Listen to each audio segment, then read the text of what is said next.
Welcome back to Hot Buttons, a channel that unpacks hot social issues. Please like, comment, subscribe, and turn on that notification button to receive the latest videos and make our channel appear on the algorithm. We appreciate it so much. Now, imagine this. Imagine being born into a prison, not because of what you did, but because of something your grandfather said decades ago. In North Korea, this isn't the plot of a dystopian novel, it's reality. Welcome to the world of North Korea's forced labor camps, where entire families are punished for life under the regime's chilling 3 generations of punishment policy. North Korea's labor camps, known as Kwanlee-so, are some of the most secretive and brutal places on Earth. These are not mere prisons, they're modern-day gulags where an estimated 80,000 to 120,000 people are held in inhumane conditions. The most infamous is Camp 14, a massive facility surrounded by electrified fences and guarded by heavily armed soldiers. As you can see in this image, the camp is surrounded by the mountains and fields where the prisoners are forced to do labour. Camp 14 was established in 1959 and is located in the centre of the country, approximately 40 miles north of Pyongyang, in South Pyongyang province. Like all political prison camps in North Korea, Camp 14 is designed to segregate from the general prison population those considered enemies of the state and unredeemable because they've committed political crimes, and to punish them for those crimes through unending hard labour.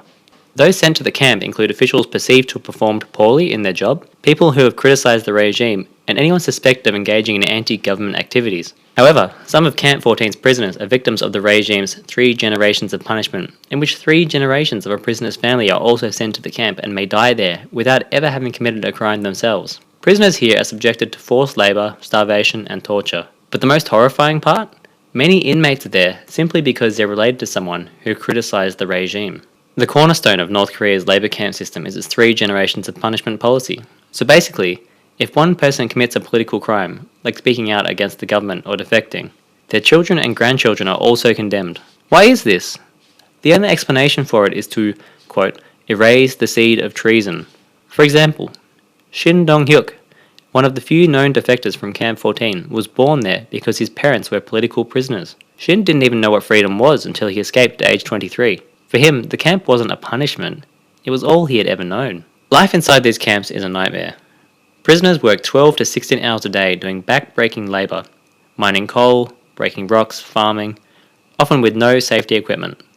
Meals consist of a handful of corn or a watery soup, barely enough to survive. Induced starvation is common among prisoners who are driven to catch and eat rodents, frogs and snakes. But starvation is just the beginning. Torture is routine. Prisoners are beaten for minor infractions like not bowing low enough to a guard. Women are subjected to sexual violence, and anyone caught trying to escape faces public execution. Even the children aren't spared. They're forced to work alongside the adults, and education is replaced with indoctrination. They're taught to worship the Kim family and blame themselves for their suffering. So, why isn't the world doing more?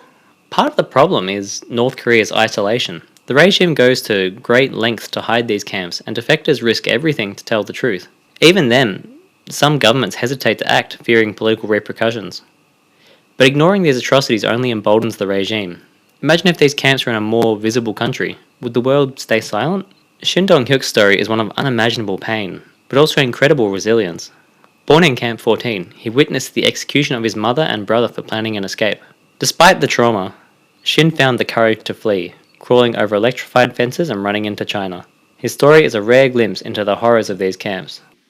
사실 탈출할 때는 뭐 특별한 이유는 없었어요. 그냥 어떻게 보면은 뭐 무모하고 정말 황당한 그런 생각일 수도 있는데, 단지 밖에서 잡혀 들어온 사람을 통해서 난생 처음 밖에 대한 얘기를 들었었고, 바깥 사람들이 먹는 음식이 어떤 음식이다 하고 이렇게 그런 얘기를 들어가지고 거기에 대한 환상 때문에 탈출을 결심하게 됐었죠. 근데 글쎄 그 음식에 대해서 이제 정확히 내가 표현할 수 있는 방법은 없지만은, 그냥 이 옥수수에 이제 소금에 절인 그런 이 야채를 이제 먹을 수 있는 게 우리가 유일하게 먹을 수 있는 음식이었죠.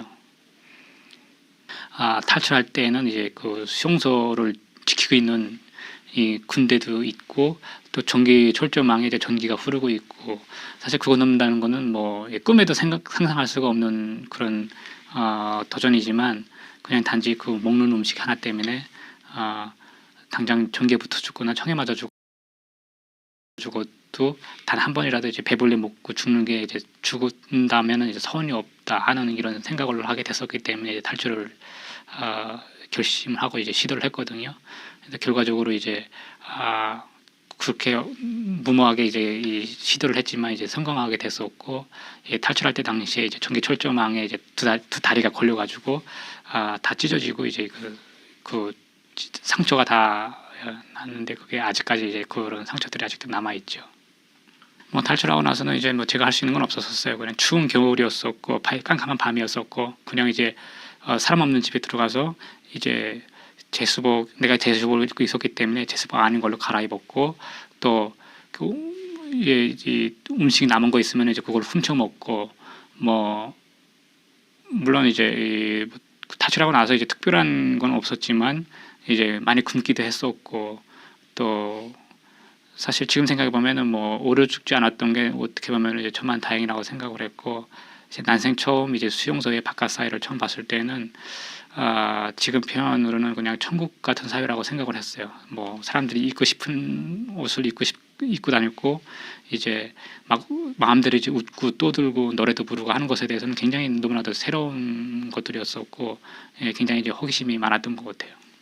내가 탈출할 때 2000년엔 그때 당시는 사실 이 국경을 넘어온다는 거는 이제 큰 어려움이 아니었던 걸로 알고 있거든요. 물론 이제 군대들이 지키고 있고 뭐 잘못하면 뭐 잡히면 뭐 고생도 하고 그렇지만은 예, 뭐 많은 사람들이 중국에 대해서 많은 얘기를 많이 했었고 또 그렇게 자연스럽게 이렇게 중국에 대한 대화를 많이 했었기 때문에 나도 이제 그 대화를 이제 엿듣고 이제 그냥 아무 생각 없이 뭐 밤에 이제 중국을 넘어가게 됐었는데 예, 그렇게 이제 운 좋게 이제 그렇게 예, 넘어가게 됐었죠.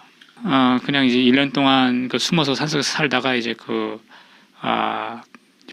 중국 북쪽 지방에서는 굉장히 중국 경찰이 단속도 심하게 하고 많은 사람들이 이제 북한으로 이제 북송돼서 나가기 때문에 무서워서 이제 남쪽으로 내려오다가 이제 어떤 이제 한국 사람을 만나게 되면서 이제 그 사람의 도움으로 이제 한국 대사관에 들어가게 됐었거든요. 그래가지고 이제 일단 그 한국 대사관이라는 곳에 들어가게 되면 이제 안전하게 체류할 수가 있고 이제 어떠한 절차를 거쳐가지고 이제 한국으로 이제 보내주기 때문에 굉장히 이제 그게 큰 도움이 됐었던 것 같아요.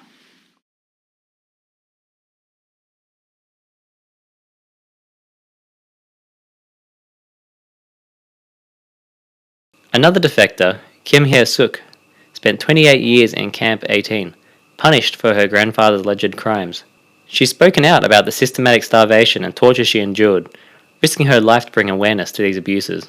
28년. 여기 심상갱에서 일하면서 그 채탄공 했어요. 채탄. 가고 남자는 굴진, 그 여자는 채탄공. 그 8시간이라고 그 노동 시간은 근데 8시간 해본 적이 없어요. 그저 18시간 막 이렇게 계속 계속 그저 이게 정신을 못 차리게끔 사람을 계속 이 노동으로 이렇게 일시켜요. 애기는 또 많이 나라 그래요. 탄강은 계속 유지해야 되는데 사람은 계속 죽잖아요. 매일 사고 없는 날이 없어요. 그러니까 애기는 많이 나라 그러는데 먹을 것도 없지 기저귀 없지 이렇게 하면서도 그러니까 애기를 난다 해도 이렇게 성공적으로 이렇게 키우기가 힘들어요. 예. 그 처음에 쭉 들어가니까 자유다 너무나도 갇혀 있던 그런 몸이라서 글쎄 물론 한국에 와서 넣고 보면 그것도 북한에 가서 지금 살고 있는 것도 자유는 아니지만 우리는 너무나도 거기에만 딱 닫혀 있다가 나오니까 그런 거를 보고 이렇게 또 이렇게 달벅하게도 됐죠.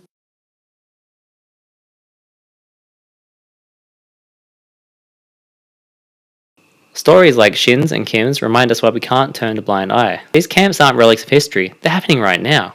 And while North Korea remains closed off, the global community has a moral obligation to amplify these voices and push for change. Imagine living every day in fear that your words, or your family's, could condemn you for generations. And now imagine a world where we all demanded better. North Korea's forced labour camps are among the worst human rights abuses of our time, but their victims are not forgotten. Share their stories, raise your voice, and let's hold those in power accountable. If this video moved you, don't forget to like, subscribe and share. It's time more people learned about North Korea's death camps.